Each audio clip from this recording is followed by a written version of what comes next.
Jadi ini jadi Mbak Yuni langsung itu ke YouTube ya? Langsung connect deh YouTube. Jadi jangan nyebut namanya siapa-siapa. Karena kan tujuan kita Oke. cuman edukasi, pemberitahuan agar orang lain lebih hati-hati. Dan sekali lagi di sini bukan Iya. untuk tempat menyebar aib gitu aja. Jadi Nah, untuk edukasi aja. Biar orang iya. tahu.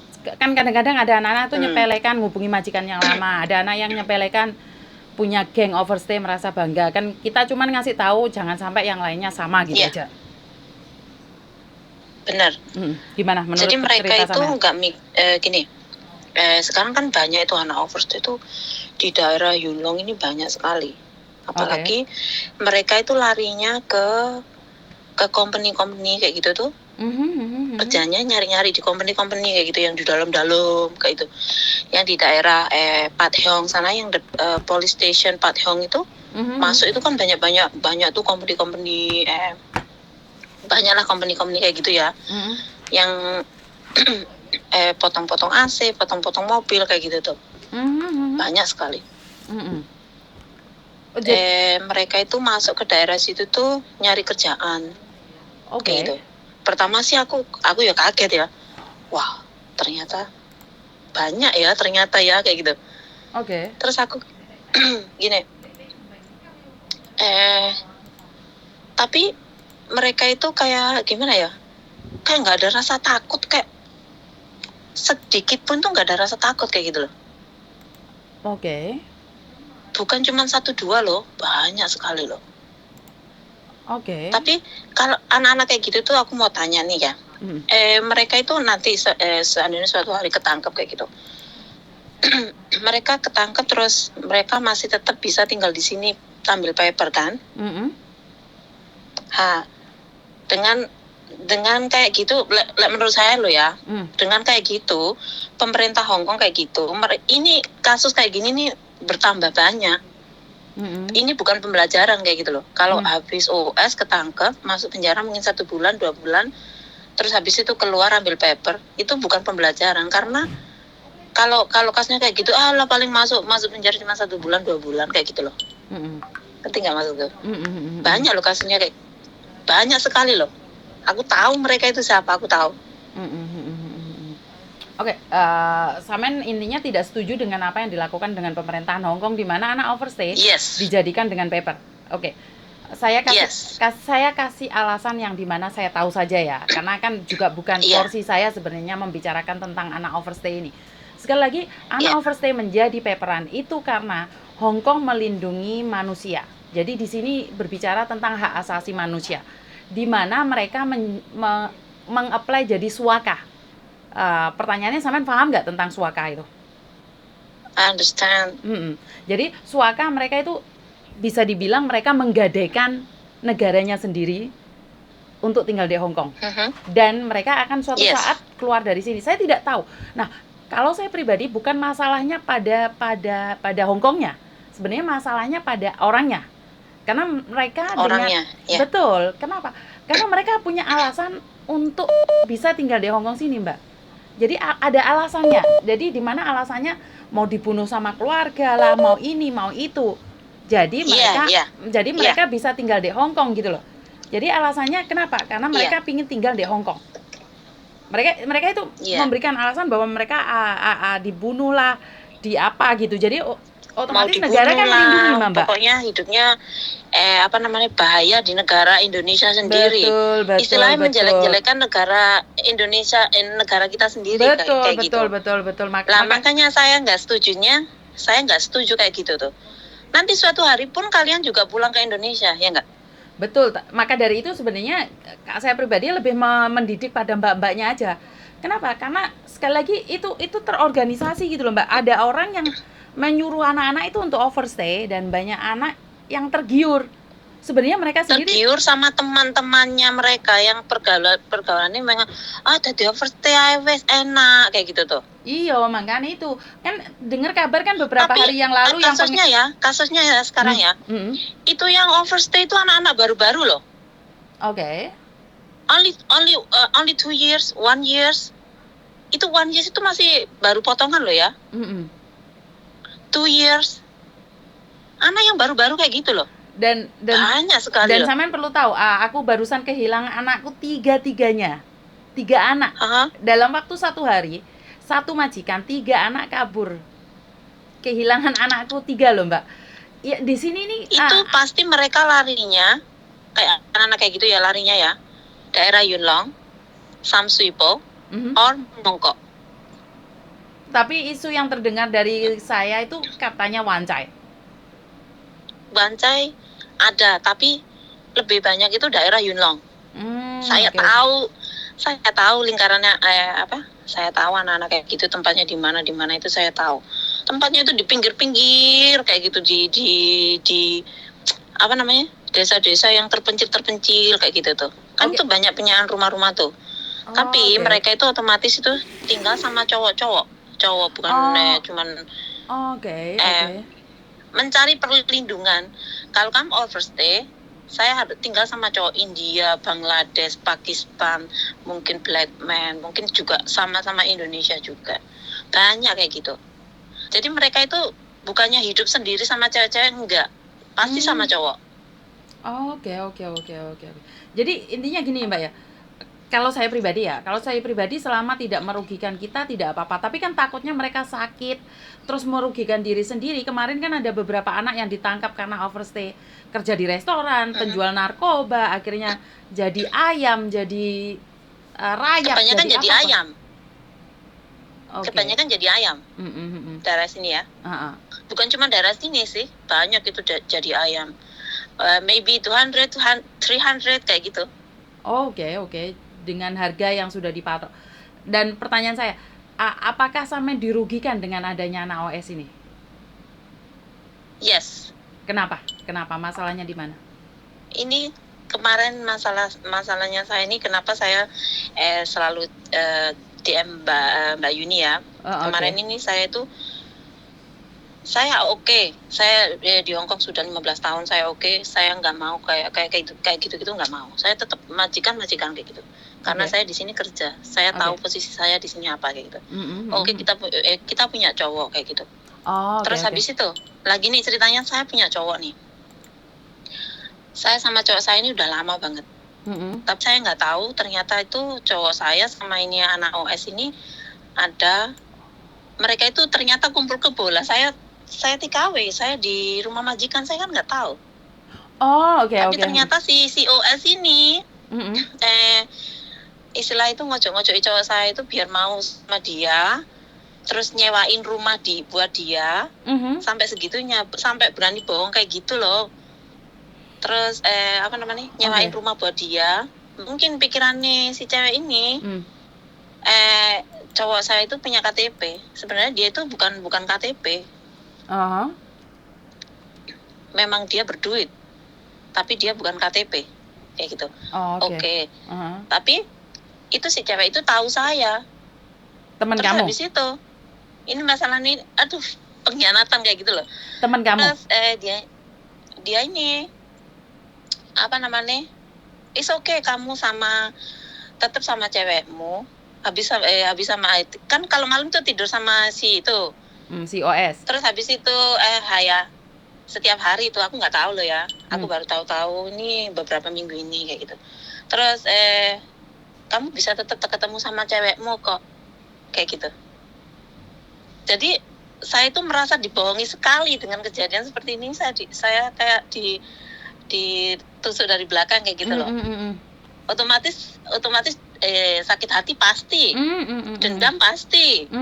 Karena saya itu selalu aku tuh percaya banget sama si cowok ini, percaya karena aku nggak mau kayak dia di luar jadi paper, jadi OS. Saya nggak mau. Saya tetap dimajikan. Dari dulu itu saya dimajikan, sampai saya pernah stay out juga pernah. Tapi saya punya visa, saya tetap dimajikan kayak gitu loh. Tapi stay out kan ada tuh job stay out kayak itu, ada kan dulu. Nah saya pernah 1 tahun kontrak itu saya stay out, 2 kontrak. Terus habis itu saya milih untuk masuk ke majikan, live in kayak gitu. Stay in. Saya nggak mau stay out lagi kayak gitu. Karena menurut saya kehidupan di luar tuh nggak kurang baik lah kayak gitu. Tapi terakhir ini ternyata cowok saya ini sama si itu bohongin saya kayak gitu loh. Dia kenal saya. Dia kenal saya, tapi kenapa kalau kamu sudah tahu, oh ya ini udah punya pasangan. Kalau perempuan yang baik-baik kan nggak kayak gitu. Harusnya mungkin cowokku juga, aku udah bosan sama kamu, aku udah bosan sama lu, kita putus aja, oke, kayak gitu ya. Kan ngomong dulu ya, nggak kayak gitu. Tidurnya malam sama ini, terus hari minggunya itu ketemu saya udah sore kayak gitu. Saya tahunya itu dari orang lain malah. Ini hal kayak gini ini saya tahunya dari orang lain, bukan dia sendiri. Sampai sekarang dia pun nggak mengakui kalau mereka itu tinggal bareng. Sampai promise my mother. Itu padahal orang tuanya sudah meninggal loh. Merasa sangat dirugikan sekali sama anak overstay ini. Saya tahu rumahnya di mana. Kalau saya jahat, saya bisa ngelaporin dia loh. Tapi saya nggak mau kayak gitu. Saya tahu tempat kerjanya di mana. Ada videonya. Saya tahu semuanya. Kalau saya jahat ya. Tapi saya nggak jahat itu. Saya nggak kayak mereka. Saya nggak jahat. Gitu. Makanya saya kurang setuju sekali dengan pemerintah Hong Kong yang ngasih mereka. Seandainya nih mereka ketangkap, terus alasannya pasti saya bahaya di negara saya sendiri, mungkin mau dibunuh sama suami, mungkin mau dibunuh sama orang kayak karena punya hutang kayak gitu. Terus di sini nanti dapat paper, ya ayo kan, mau yong lah, ya enggak? Tunggu sebentar, tak suruh berdata. Oh oke. Jadi intinya sampean pernah disakitin. Artinya sampean saat ini lagi disakitin sama anak-anak overstay yang di mana ngerebut pacarnya sampean. Bisa dibilang terus seperti itu. Terus itu anak overstay itu satu rumah itu ada 2 kamar. Itu yang nyewain kan cowok saya itu. Itu temennya itu pun berani telepon saya, marah-marahin saya tentang cowok saya loh. Kamu siapa? Aku lo nggak kenal sama kamu. Kamu nggak ada urusan dengan masalah saya ya. Jangan ikut-ikutan, aku bilang gitu. Sorry, jadi mereka ini nanya tambah apa ya kayak gitu. Sebentar, nanyain sedikit. Cowokmu itu orang Hong Kong, orang Cina, orang Hong Kong, Cina atau orang mana? Bukan. Orang mana? Orang hitam. Pakistan. Orang Pakistan. Oh, oke. Jadi gini, Mbak. Sekali lagi saat ini sampean sebenarnya lagi terluka, kecewa. Di mana sampean tinggal di dalam, mereka tinggal di luar. Gini lho Mbak, podo karo wong sing cedek disayang, sing adoh mek gur disawang. Bener tidak? Jadi sampean ayate kalah. Menangan sing disanding. Kalau sampean kayak tahu kayak gitu, lepaskan saja karena itu saya sudah lepas itu. Iya, makanya lepaskan. Tapi si cowok ini nggak terima loh. Tetap neror saya setiap hari tuh telepon. Dia pikirannya dia itu sampai sekarang saya nggak tahu. Wah, aku udah ngirim video ke dia kayak gitu, video-video kayak gitu tak kirim ke dia, aku dapat ya di up di TikTok itu, aku dapat tak kirim ke dia, itu masih nggak mengakui, enggak itu cuman itu aja, enggak ada komen tentang video-video kayak gitu tuh, nggak, no comment. Gila Mbak, sampai sekarang dia itu pikirannya saya belum tahu. Laki-laki belum pernah mengakuin kesalahannya. Kalau sampai ada laki-laki yang mengakuin kesalahannya, penjara itu penuh semua. Dipenuhi oleh laki-laki buaya, paham nggak maksudku? Jadi menurutku sampean orang masih jadi orang dalam, dan saya ingin membantu sampean membalas dendam dengan cara yang elegan. Elegan adalah maksudnya, aku pingin sampean membalas dendam dengan gitu, elegannya. Saya maunya elegan. Iya, dengan elegan adalah memberitahu pada dunia bahwa kamu lebih bisa. Bukan berarti kamu lebih jatuh, tapi kamu lebih bisa. Lepaskan dia dan tetap melenggangkan kaki dengan nyantai bahwa kamu bisa melupakan. Bahkan bicara sama Tuhan, Tuhan berikan kamu yang lebih lagi.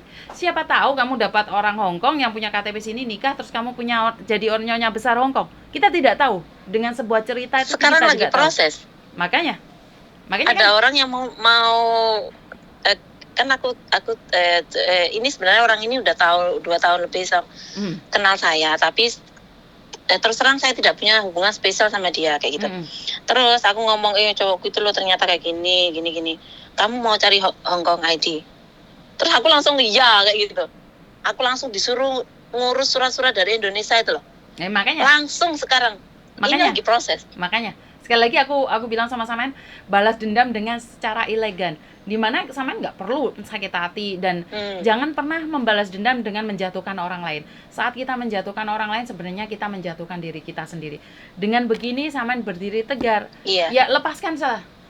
Saya pribadi tidak ada kasaran yang ngomong itu, tidak ada dendam dengan anak overstay.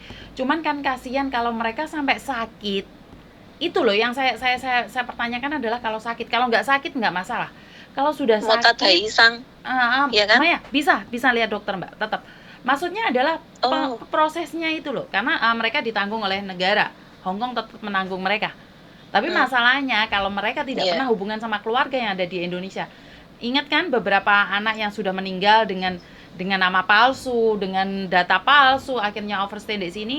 Saat pemulangan jenazah pun tidak mudah gitu loh. Kan kita tidak tahu siapa dia Mbak, benar tidak? Kalau dia masih berhubungan sama keluarga nggak ada masalah. Kalau nggak ada hubungan sama keluarga, namanya orang, habis nyakitin orang, sampean nggak balas dendam, tapi alam kan mencatat, paham nggak? Hukum alam ini sangat kejam loh. Hukum alam itu sangat kejam loh. Jadi lepaskan, jangan ada di hatimu. Saya sudah ngelepasin ini hampir 3 minggu ini. Saya ya masih belum 3 minggu itu masih kasarannya orang sakit itu masih ada darahnya. Dan ingat jangan sampai ada nanahnya ya. Juga masih ada sebenarnya, tapi saya nggak mau ngelabrak kayak gitu, saya nggak mau ingat, gitu. Kalau biarin. Saat ini kamu sakit berdarah, ingat jangan sampai di sakitmu itu ada nanahnya. Kalau sampai di hatimu ada nanahnya, suatu saat kamu tetap akan balas dendam.